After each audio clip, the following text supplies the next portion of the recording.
طيب, donc, salam alaikum. Euh, une petite correction. واسمك فوزي, ce n'est pas la règle de Cheikh Ben Uthaymin, Cheikh l'Islam Ibn Taymiyyah. Naam, Cheikh l'Islam Ibn Taymiyyah dit que toute chose que Allah Ta'ala crée, la personne ne la construit pas, et bien sûr ça veut dire ne peut pas la construire. Ne peut pas la construire, naam. C'est-à-dire ne peut pas la créer. Et toute chose que la personne construit, Allah Subhanahu wa Ta'ala ne la crée pas. La crée pas pour qu'il y ait vraiment, yani, qu'il n'y ait vraiment aucune ressemblance entre la création d'Allah et la construction de la personne. Et comme dit Cheikh Ibn Uthaymin ici, la création de la personne, dans le sens que changer yani, de forme, ça s'appelle créer. Changer de forme, ça s'appelle créer. Là, nous on a cité ce qui s'est passé en son temps pour l'or, comme quoi yani, on peut construire de l'or. Non. طيب, maintenant on va suffire, on va s'arrêter ici et passer aux questions-réponses dans 5 minutes, Inch'Allah Ta'ala. سبحانك اللهم وبحمدك أشهد أن لا إله إلا أنت أستغفرك وأتوب إليك. السلام عليكم ورحمة الله وبركاته. السلام عليكم ورحمة الله. بسم الله الرحمن الرحيم والصلاة والسلام على رسول الله. تفضل إن شاء الله تعالى pour la première question.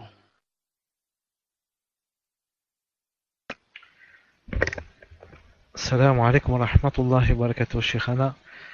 Donc, avant toute chose, le frère Mahmoud s'excuse de ne pas pouvoir faire les questions ce soir. Donc, il m'a dit qu'il s'excusait auprès de vous. Donc, je vais le remplacer ce soir, Inch'Allah. Et nous allons commencer par la première question. Question d'une sœur. Salam alaikum wa rahmatullahi wa barakatuh. Hafizakum Allah, Sheikh.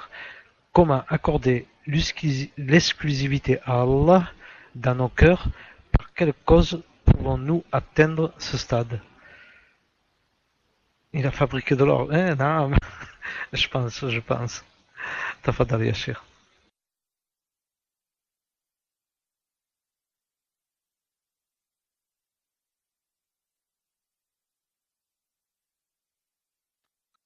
Wa alaykoum salam wa rahmatullah. Franchement, la question pour moi n'est pas claire. Comment accorder l'exclusivité à Allah dans nos cœurs? Par quelle cause pouvons-nous atteindre ce stade? L'exclusivité en quoi? En lui vouant l'adoration, ou là seulement dans le fait que c'est lui qui crée? C'est lui qui crée. J'attends, Inch'Allah Ta'ala, donc les détails, on passe à la deuxième question. Tfadal.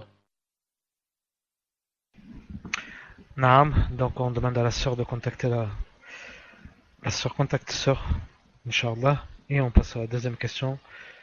La deuxième question d'une sœur, qu'Allah vous fasse miséricorde, serait-il possible de réexpliquer la différence entre El-Qudus et As-Salam? Donc, je la copie pour vous l'afficher. Tafadali ya Cheikh.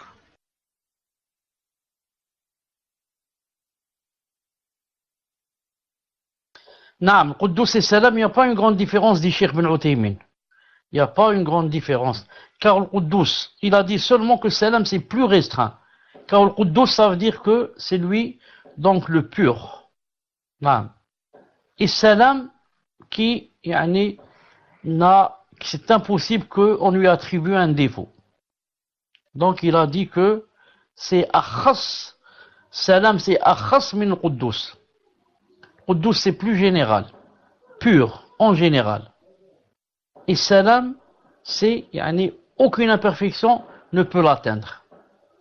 Alors que Quddus c'est plus général, c'est pur de toute chose. Non. Quant à Salam c'est seulement pour les imperfections et les défauts et tout ce qui ne lui sied pas. Non. Tfadal. Barakallahu fikum Cheikh. Donc on passe à la troisième question d'une sœur. Question d'une sœur. Assalamu alaykum Cheikh. Pourriez-vous nous rappeler le premier sens et le troisième sens? Non, le contraignant. J'ai eu des coupures et je n'ai pas bien saisi le sens. Tafadal Yashir. Une seconde, Inch'Allah Ta'ala, je ramène le livre pour relire. Je ramène le livre, Inch'Allah. Donc, par rapport à le contraignant, le Jabbar, il a dit que ça a trois sens. Avant d'expliquer trois sens, je rappelle que aucune personne dans le monde ne peut comprendre bien sa religion, je parle de l'islam, comme une personne qui connaît l'arabe. Maintenant, je vais expliquer c'est quoi le contraignant, le Jabbar en français, en essayant de traduire, mais jamais je n'arriverai à vous expliquer ce que un arabisant comprendrait quand il va le lire en arabe. Jamais. C'est pour ça, comme les savants ont dit, yani, le miftah. Miftah, l'ulum shar'iyya, c'est l'arabe. Connaître l'arabe, c'est la base, c'est la clé de toutes les sciences qu'il y a dans la charia islamique, surtout dans la aqida, surtout, et dans le fiqh et tout. On a beau traduire à quelqu'un, mais ce n'est pas comme il prend lui-même le sens de l'arabe directement. Parce qu'il y a beaucoup, des centaines, et si ce n'est pas des milliers, de mots, un seul mot, qui n'a aucune traduction dans d'autres langues. Comme en français. Regardez seulement, on n'est pas, par exemple, le chez le formateur. Le Bari, regardez le Bari, son nom, Azza wa Jal, le Bari, comment qu'ils le traduisent? Celui qui donne un commencement à tout commencement. Chauffe, même dans les oreilles, ça sonne mal. Celui qui donne un commencement à tout commencement. Alors qu'en arabe, seulement un mot, le Bari. En français, celui qui donne un commencement à tout commencement. 8 mots. 8 mots pour dire le Bari. Subhanallah al-Azim. Donc, c'est pour ça que je dis, est-ce que vous connaissez, est-ce que quelqu'un peut nous citer un savant en islam, dans les sciences religieuses, la aqida, etc., qui n'est pas passé par l'arabe? Un allemand, ou un français, ou un anglais, ou là, un savant. Il ne peut pas. Non. Vous allez dire, c'est pas obligé que ce soit un arabe. Albani n'est pas un arabe. C'est vrai qu'il soit obligé que ce soit un arabe. Mais il doit passer par la langue arabe. Albani, c'est un crack dans l'arabe. Le Bukhari, c'est pas un arabe. Mais c'est un crack dans la langue arabe. Il a appris l'arabe, il parle arabe, il maîtrise l'arabe. Vous comprenez? C'est pas obligé d'être arabe. Il peut être français ou anglais ou l'américain. Mais tu apprends l'arabe et tu deviens un crack en arabe. Non. Qu'est-ce qu'il a dit ici? Al-Jabbar. Sirat mubalagha min al-jabr. Il a dit, ça vient du mot jabr, ou bien du verbe jabara. Il a dit sirat mubalagha, exagération. Jabara, jabbar, le contraignant. Il a dit, ça a trois sens. La personne cherche le premier et le troisième. Le deuxième, il est très clair. Le deuxième, celui qui aide les pauvres, les nécessiteux, on l'a expliqué. Le premier, jabara bimana, ou jabr bimana jabarut. Premier sens du contraignant, dans le sens de, ici il parle du contraignement, jabarut. Il a expliqué comme ça. Comme ça expliqué Cheikh Ben Uthaymin, je le reprends mot à mot. Bimana jabarut, c'est-à-dire le contraignement. C'est tout. Troisième sens, il a dit jabara bimana al-ulu. Jabara, si on va dire de lui, l'Azza Jabbar, c'est dans le sens de la grandeur. C'est lui le plus grand. C'est lui qui a la grandeur totale et parfaite. En ce sens, Allah Azza wa Jal est Jabbar. Voilà, Inch'Allah Ta'ala, pour la réponse. Tfadal, Inch'Allah Ta'ala, une autre question.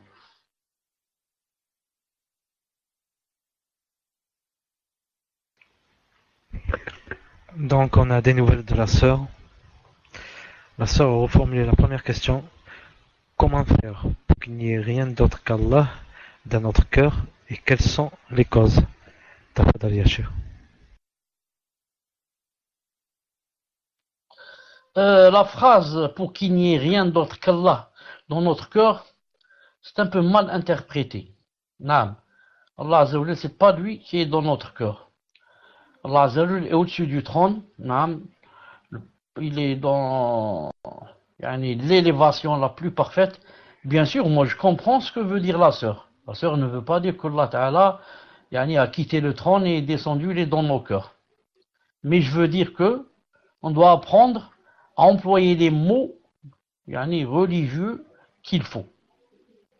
Car si quelqu'un veut faire des mashakil, veut faire des problèmes, il va dire à cette sœur, donc toi tu as dit ceci, donc toi tu appartiens à cette secte, donc toi tu es égaré, donc toi tu vas en enfer, donc ceci, cela. Comme font les gens qui cherchent des mashakil, qui cherchent des problèmes. Non. C'est pour ça que la personne, comme dit Cheikh Taymiya, doit apprendre à utiliser des mots shara'i. Les mots shara'i.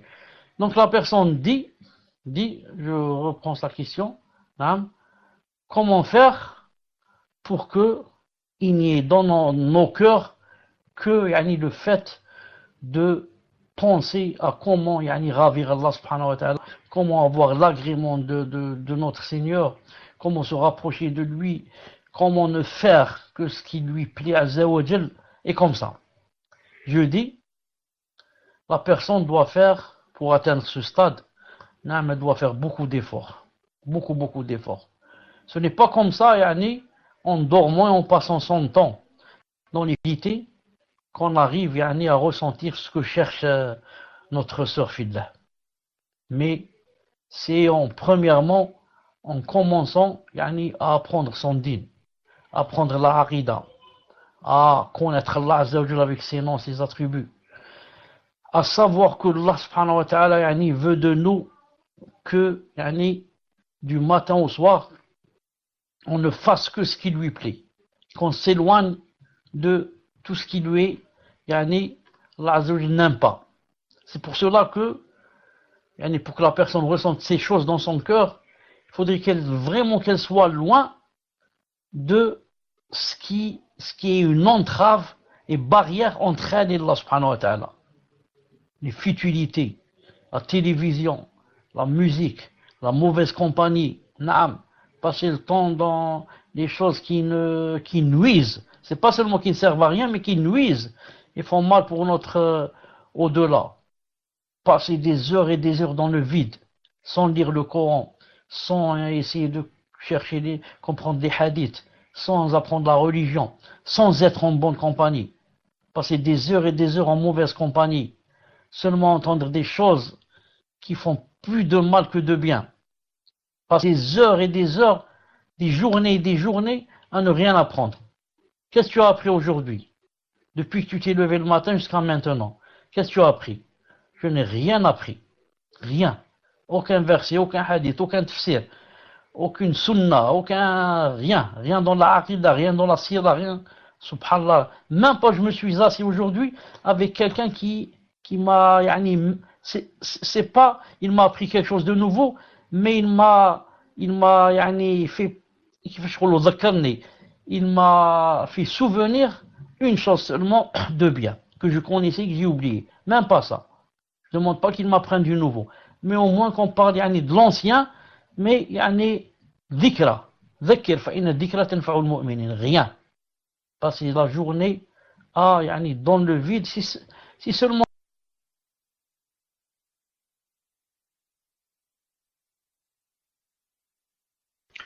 Cher, vous avez perdu le mic.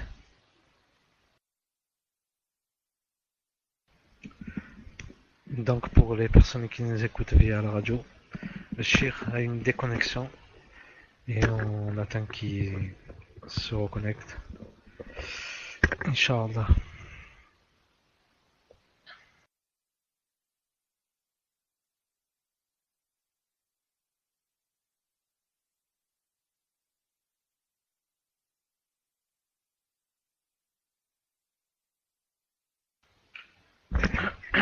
Par contre, une petite annonce vite fait.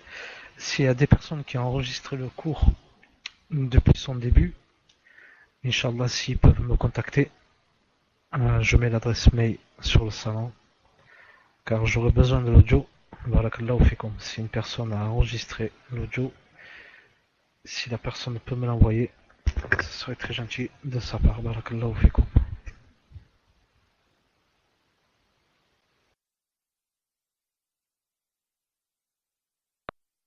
Salam alaikum, est-ce que vous m'entendez?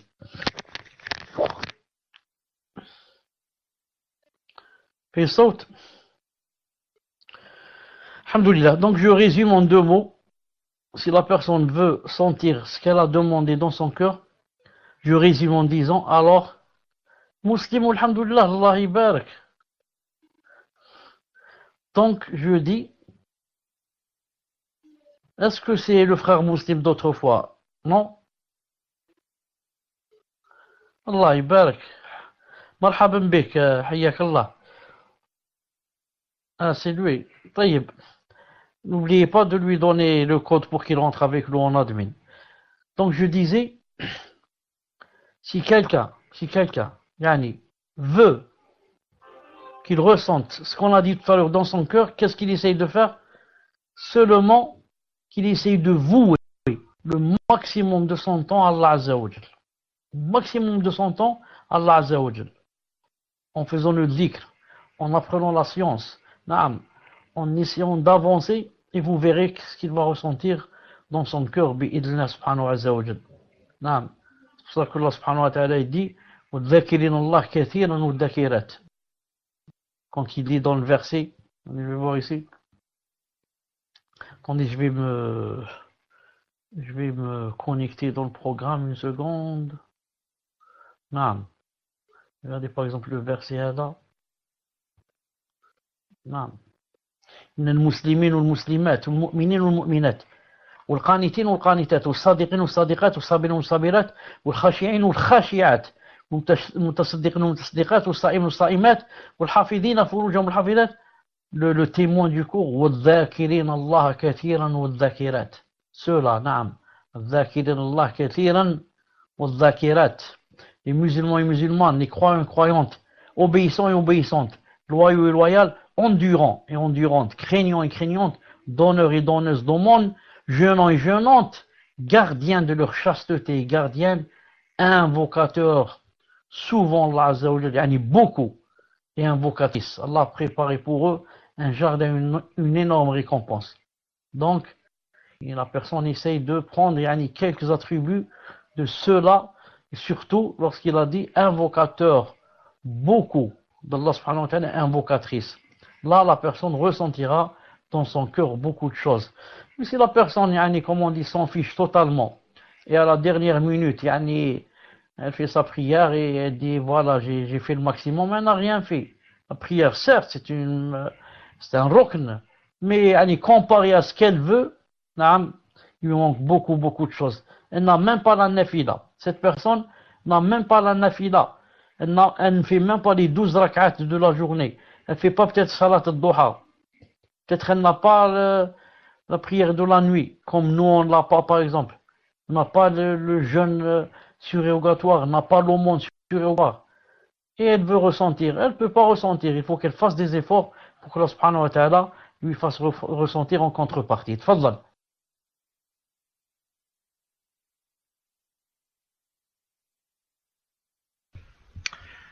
Barakallahu fikum, cher. Juste pour avertir Muslim qu'il est débloqué. Donc on va passer à la prochaine question, question d'une sœur, qui est la 4e question. Salam alaikum wa rahmatullahi wa barakatuh, cher. Pouvez-vous, barakallahu fikum, m'expliquer ce que vous avez dit sur Al-Iza d'Allah Azza wa Jal? Barakallahu fikum, cher. Tafadal ya cher.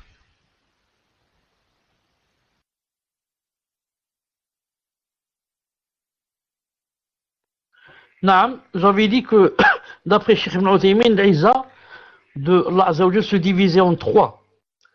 La Iza de sa noblesse, sa grande noblesse Azza wa Jal. Ensuite la Iza de sa suprématie, sa dominance, comment le pouvoir qu'il a sur les créations. Rien ne lui échappe, c'est lui qui les commande tous. Toutes ces créatures. Ensuite la Iza, la 3e, de aucun défaut ni aucun mal ne peut le toucher.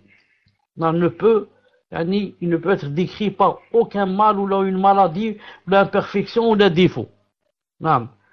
C'est en ce sens que Allah subhanahu wa ta'ala est aziz. Il a la Iza de la noblesse et de l'honneur, la izza de la suprématie du pouvoir et la izza d'être exempté de tout défaut et tout mal, toute maladie. Tfaddal.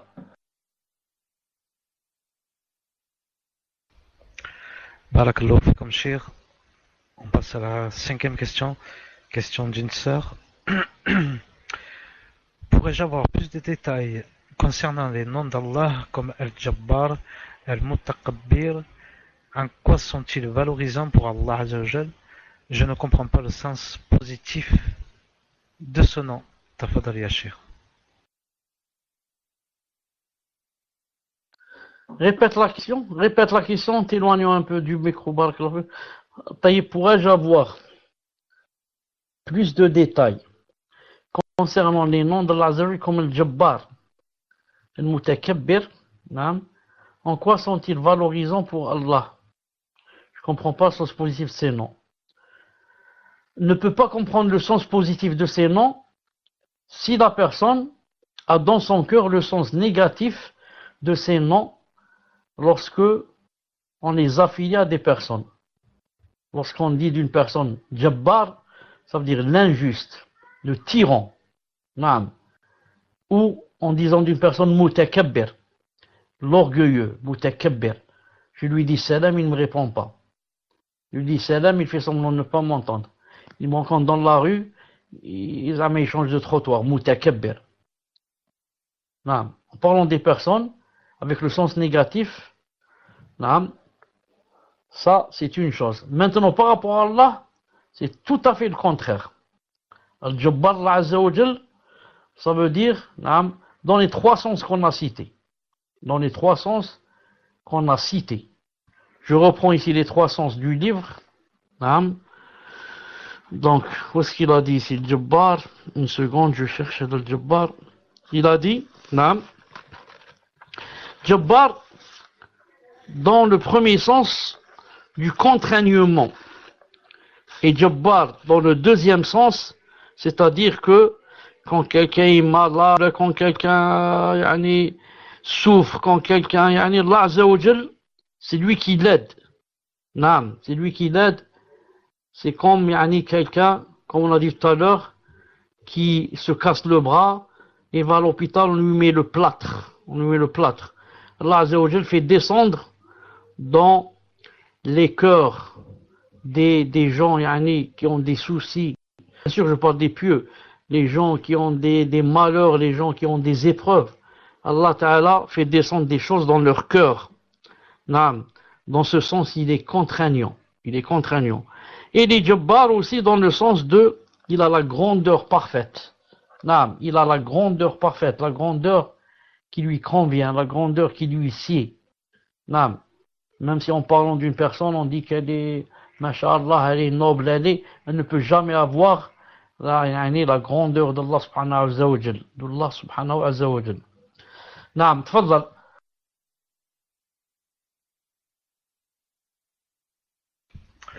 Barakallahu fikum, Cheikh.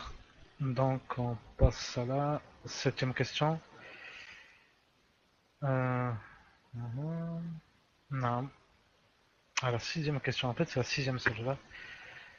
Une personne a gagné beaucoup d'argent par la musique, s'est repenti et a arrêté toute entre. Bon, là il manque un mot. Arrêter toute entrée d'argent vis-à-vis de la musique et de tout ce qui est illicite. Mais parfois, il lui arrive de revenir, de réécouter la musique, je pense, et il manque des mots, de réécouter la musique et perdre le combat contre son âme. Son argent redevient illicite, oui ou non, sachant qu'il ne fait plus aucune entrée d'argent liée à la musique après son repenti. Barakallahu fikum. Essayez de rédiger au mieux vos questions, barakallahu fikum, avant de nous les envoyer. Tafadal ya Cheikh.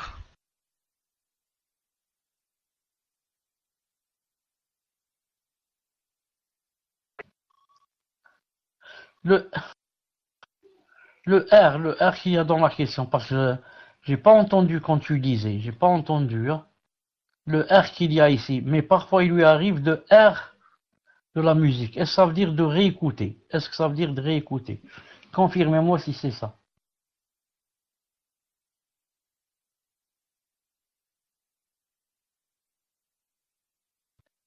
Taïb, taïb, alhamdoulilah. Donc une personne a gagné beaucoup d'argent par la musique, s'est repenti, a arrêté toute entrée d'argent vis-à-vis de la musique, et tout ce qui est illicite, alhamdoulilah, da fadl min Allah azza wa jal. Et parfois il lui arrive de réécouter de la musique et perdre le combat pour son âme. Son argent redevient licite ou non. Son argent est toujours halal bi'idna ta'ala et n'a rien à voir avec le péché qu'elle a fait après le repentir. Donc, après avoir réécouté, qu'est-ce qui se passe? Il se passe que Allah subhanahu wa ta'ala lui donne un péché. Si maintenant elle refait le repentir, Allah ta'ala est repentant.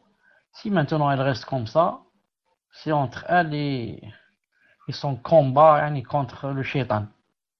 Mais son argent n'a rien à voir puisqu'elle a fait le repentir bi'idnillahi subhanahu wa ta'ala pour cet argent. Tfaddal. Inch'Allah ta'ala, wallahu azza wa jal a'lam. Tfaddal. Barakallahu fikum, Cheikh. En même temps, Cheikh, dites-moi si vous m'entendez.